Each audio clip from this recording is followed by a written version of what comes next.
आता जवळ आल्या असून या धर्तीवर परीक्षा मंडळाने एक महत्त्वाचा निर्णय घेतला असून 10वी-12वी परीक्षांसाठी एका शाळेचे शिक्षक आणि कर्मचारी अन्यत्र नेमण्याचा निर्णय परीक्षा मंडळाने मागे घेतला असून त्याऐवजी एक नवा निर्णय घेतला असून यामध्ये गैरप्रकार आढळणाऱ्या केंद्राची मान्यता कायमची रद्द करण्याचा निर्णय घेण्यात आला आहे।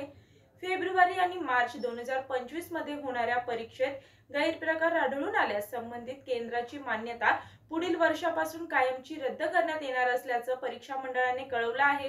परीक्षा केंद्रात शिक्षकांच्या मदतीने सामूहिक कॉपी होत असल्याचे अनेक प्रकार परीक्षा मंडळाच्या निदर्शनास आले आहेत। या गोष्टीला आळा घालण्यासाठी यंदा शिक्षक आणि कर्मचाऱ्यांची सरमिसळ करण्याचा निर्णय मंडळाने घेतला होता। अर्थात एका शाळेतील शिक्षक दुसऱ्या शाळेवर नियुक्त करण्यात येणार होते, मात्र याला शिक्षक संघटना, संचालक आणि लोकप्रतिनिधींकडून बराच विरोध झाला।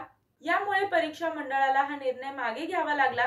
बुधवारी रात्री मंडळाने जारी केलेल्या एका प्रकटनाद्वारे हा निर्णय मागे घेत असल्याची माहिती सचिव देविदास कुळाल यांनी कळवली आहे। तसेच परीक्षा केंद्रावरील गैरप्रकार रोखण्यासाठी तेथील जिल्हाधिकाऱ्यांना सर्वाधिकार देण्यात आले आहेत।